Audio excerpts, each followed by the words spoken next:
So you probably already know what to do, right? You're like, oh, I just have to get up or go to the gym or work out or meditate or read or get a new job or get rid of my relationship or, move out of my house, whatever it is, you already know the thing you have to do. So why is it so hard to do it? I work with my clients a lot and we tend to find certain parts that come up. And one that comes up a lot, I just call it the bratty part.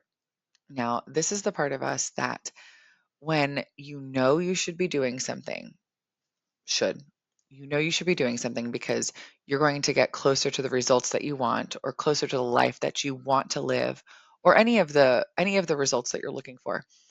And what your bratty part does is it's like, no, it's the part that's like, oh, you can do that tomorrow. And you're like, well, okay, I guess I can't do it tomorrow. The gym will be there tomorrow. Uh, the the food that I want to eat will be there tomorrow. I can do whatever it is that I want today, which is true. You can do whatever you want today. But we want to get to why the bratty part is here. So the bratty part is not about laziness, okay? It's it's always about a deeper protective mechanism. Something that I work with my clients and we talk about is that every single part of you, no part of you is bad. And any part that you have because you've chosen it. This part has helped you in one way or another throughout your lifetime, and you've outgrown it. It doesn't serve you any longer. It's holding you back, but it still thinks that it's protecting you. So the inner brat is the part of us that knows what's good for us, but refuses to do it. The brat will show up around self-care routines. I'll meditate tomorrow. I'll go to the gym tomorrow.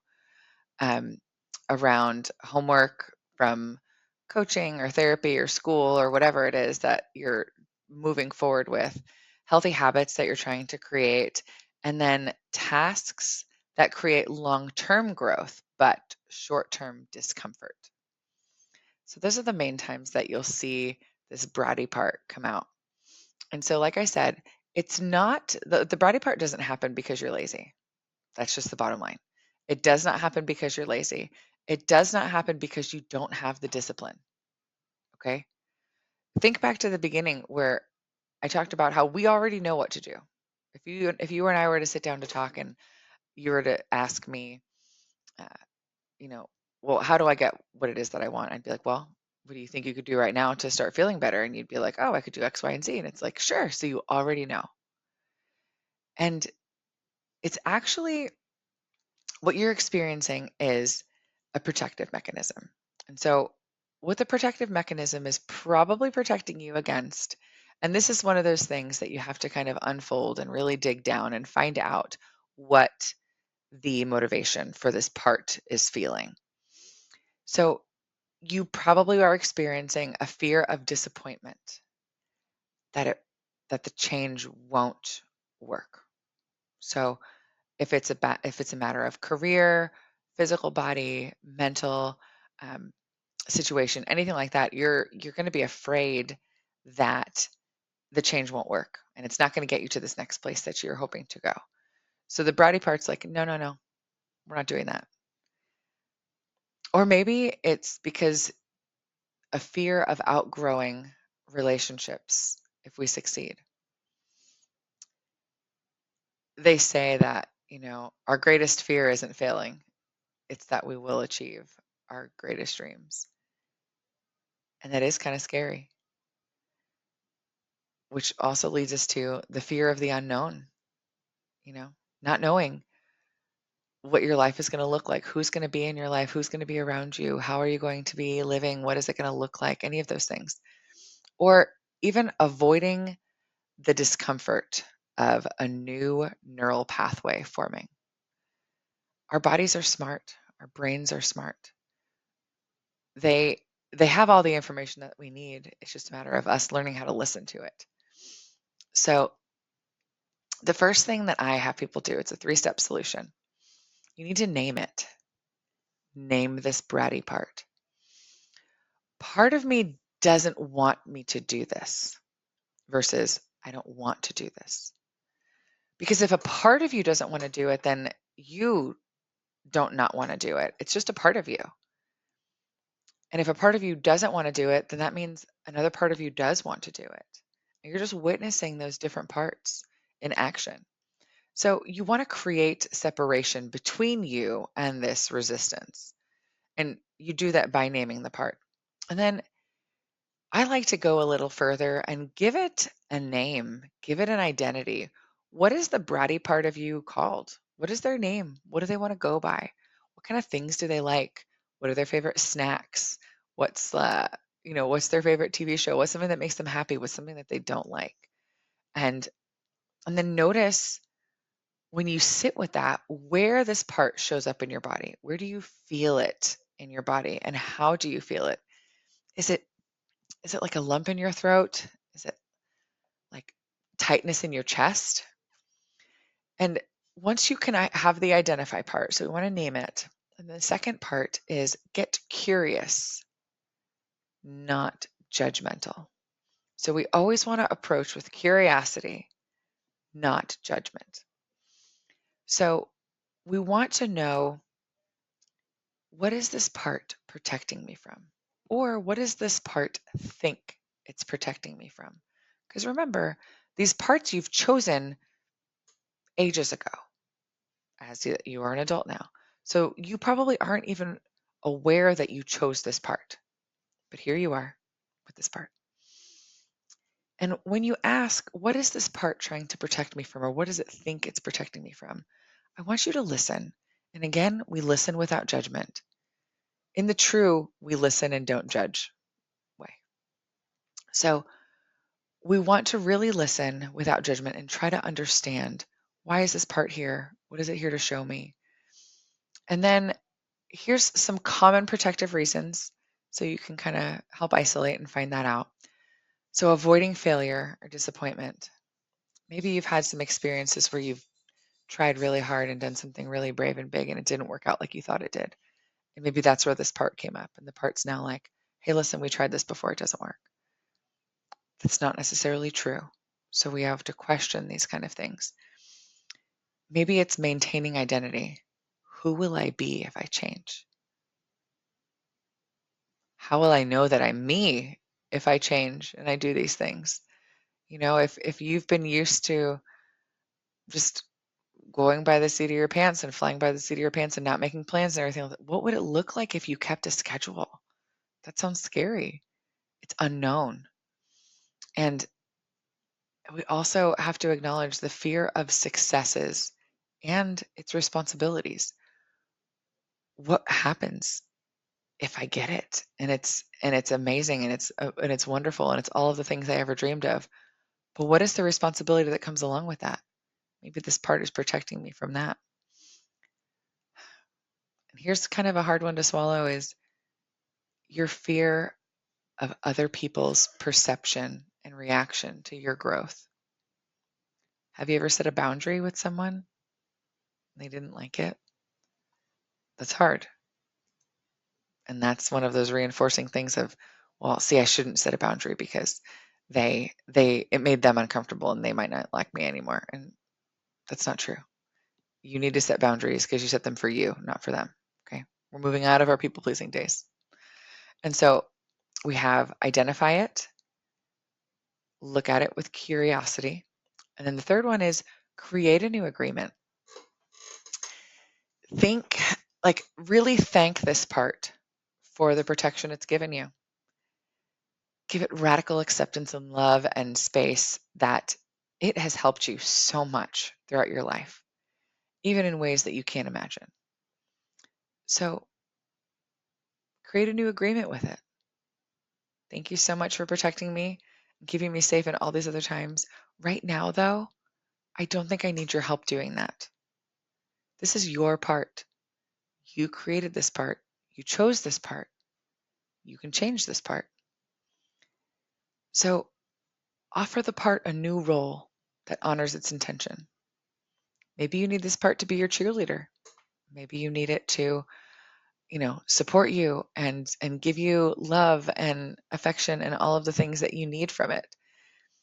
And so what we do when we work together, we'll go through visualizations that help you really identify this part and connect with it, and then being able to transmute it or let it go.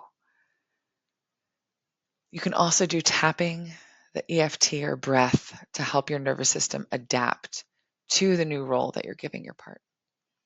So, for your homework for this, I'd like for you to identify a habit that you're resisting. Just a habit that you've wanted to implement and you've tried to implement, but you just can't seem to get it to stick. So, I want you to identify that habit and then name the bratty part that's resisting it. Just name that part. Identify them. What do they like? What do they look like? What do they do? Obviously, also, all of these pieces that you're describing are characteristics of yourself because this part lies within you. Ask what this part fears would happen if you changed. Ask what it fears would happen if you changed. And then create one tiny step that feels doable today. Maybe it's just make a Post-it note and stick it up on my bathroom wall or bathroom mirror. Send myself a reminder, set an alarm on my phone to do something that goes towards this habit we want to create. And most importantly, you want to notice and celebrate every small movement forward.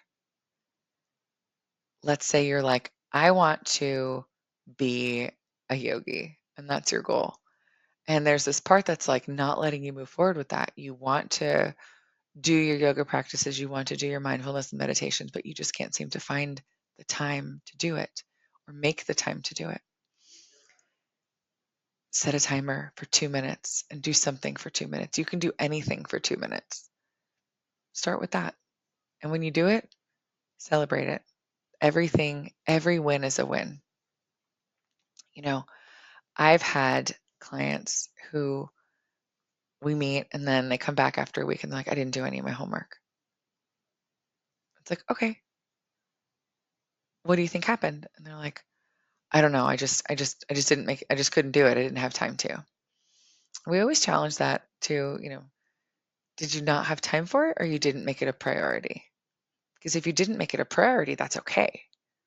You just have to acknowledge that you didn't make it a priority because that was your choice. Because you have control over this. Life just doesn't happen to you. Life happens with you and you have your own control. So they tend to say something like, oh, I didn't have time. And so I challenge that idea and they're like, yeah, I didn't make time for it. And it's like, okay, well, what are you afraid of? Well, what do you mean? Well, what are you afraid of? And once we can isolate that fear, you would be amazed how much progress you can make. So I challenge you this week to take this step, to identify this bratty part, to really move forward and start building the life that you want. And remember that resistance is just information. It's not a failure at all. There is no possible way you can fail. You just have to keep going. Everything you do is the way that it's supposed to be in that moment. There is no failing, okay? And remember that the energy behind this bratty part can become your greatest ally and your biggest cheerleader. And all this work that we do is about integration, not elimination. So we want to figure out how we can work with this part. Sometimes we do need to leave parts behind, and that's okay. But this part can really help us move forward. So we want to give it that space to do so. And remembering that small, consistent steps create everlasting change. So I'd like for you to try the framework of Identify it, name it, ask it curiously, not judgmentally, and then, you know, give yourself the new agreement with this part. Decide what you need it to do for you, how you need it to work for you. So I hope this video was helpful. If you liked it, if you like my content, go ahead and subscribe and follow, and I'd love to connect with you. I do have one-on-one coaching available still, and I have the Becoming Room, which is our group sessions. It's a monthly subscription. We meet weekly, and we also have an online Slack community. So it's for people who are just ready to finally take that step to get out of their way and be in a community of people who are also here to love and support them. Uh, Again, I am Leah. If I didn't tell you that, this is me telling you now. And I hope you have a super great day. Thanks so much for tuning in.